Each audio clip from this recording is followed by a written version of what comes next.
मित्रों, आज रामनवमी का पावन पर्व है। इस अवसर पर पूरे प्रदेशवासियों को रामनवमी की हार्दिक बधाई। वासंतीय नवरात्रि की 9 तिथियों में जगत जननी मां भगवती के 9 अलग अलग रूपों का दर्शन करने के उपरांत पूजा और अनुष्ठान संपन्न होने के साथ ही नवमी तिथि पर मर्यादा पुरुषोत्तम भगवान श्री राम का जन्मोत्सव का कार्यक्रम भी अभी पूरे उत्साह और उमंग के साथ सभी देव मंदिरों में संपन्न हुआ है। आज प्रदेश के अंदर अलग अलग स्थलों पर अयोध्या में श्री राम जन्मोत्सव का कार्यक्रम पूरी भव्यता के साथ लाखों की संख्या में श्रद्धालुओं की उपस्थिति में संपन्न हुआ है। हर देव मंदिर में, अयोध्या धाम में काफी उत्साह है, काफी उमंग है। कल से लेकर के अब तक 15 लाख से अधिक श्रद्धालु अब तक अयोध्या धाम पे पहुंचा है। ब्रह्म मुहूर्त से ही वहां पे पवित्र सरयू नदी में स्नान करने के बाद श्री हनुमानगढ़ी और राम जन्मभूमि के साथ साथ सभी पवित्र स्थलों में दर्शन के बाद श्री राम जन्मोत्सव के कार्यक्रम के साथ शामिल हो रहा है।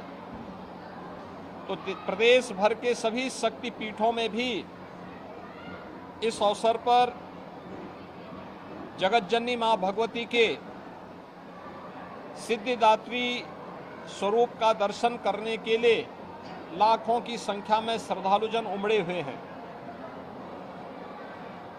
राज्य सरकार ने एक और यह व्यवस्था सुनिश्चित की है कि वासंतीय नवरात्रि के अवसर पर देव मंदिरों में दुर्गा सप्तशती का पाठ और रामनवमी के अवसर पर अखंड रामायण का पाठ हो। ये सभी जनपदों में आयोजित हुआ है। सभी जनपदों में यह कार्यक्रम सुचारू रूप से संपन्न होने के साथ ही श्रद्धालु जनों की सुविधा और उनकी सुरक्षा की भी पुख्ता व्यवस्था की गई है। हम सब इस बात को जानते हैं कि धर्म हमें कर्तव्य का बोध कराता है। धर्म को हम मात्र उपासना विधि न समझें, बल्कि यह हमें सन्मार्ग पर चलने और हमारे कर्तव्यों का बोध हमें कराता है।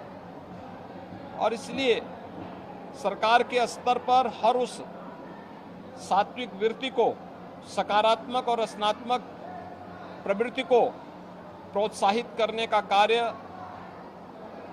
हमेशा किया जाता है और सरकार उसी कार्यक्रम को लेकर के निरंतर प्रयास कर रही है।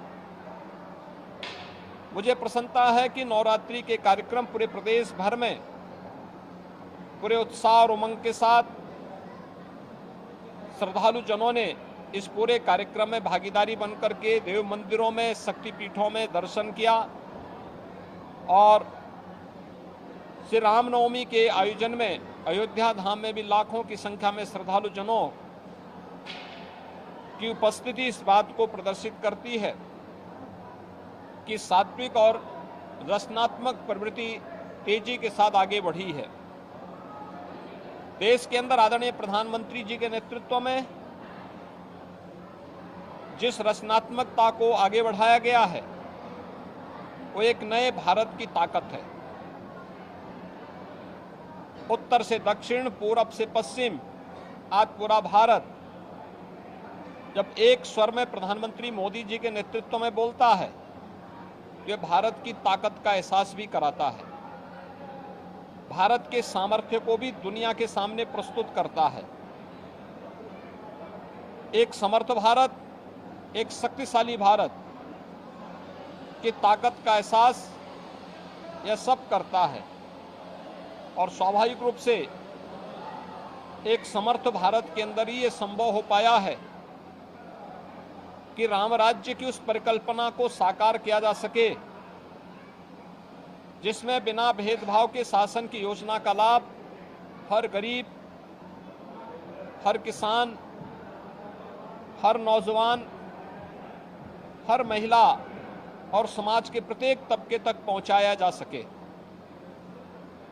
इस सदी की सबसे बड़ी महामारी के दौरान सरकार की संवेदनशीलता और सरकार के सामर्थ्य को देश और दुनिया ने देखा है और इससे पहले भी अनेक जो कार्यक्रम जन कल्याणकारी प्रारंभ हुए हैं केंद्र सरकार के द्वारा, राज्य सरकार के द्वारा, वह भी हम सबके सामने है। आपने सबने इस चीज को देखा होगा। बिना भेदभाव के हर गरीब को शौचालय की सुविधा उपलब्ध होना, हर गरीब परिवार के पास सिर ढकने के लिए छत उपलब्ध होना, हर गरीब के पास एक स्वस्थ ईंधन की व्यवस्था उज्ज्वला योजना के अंदर उन्हें उपलब्ध करवाने की व्यवस्था करना, हर गरीब को विद्युत के निःशुल्क कनेक्शन उपलब्ध करवाने की व्यवस्था हो, या फिर संकट के इस समय में हर गरीब को निःशुल्क राशन की सुविधा उपलब्ध करवाना, अनेक ऐसे कार्यक्रम हैं जिन कार्यक्रमों के माध्यम से प्रत्येक नागरिक के जीवन में व्यापक परिवर्तन करने के एक बृहद अभियान का हिस्सा सरकार बनी और सफलतापूर्वक उसे आगे बढ़ाया है।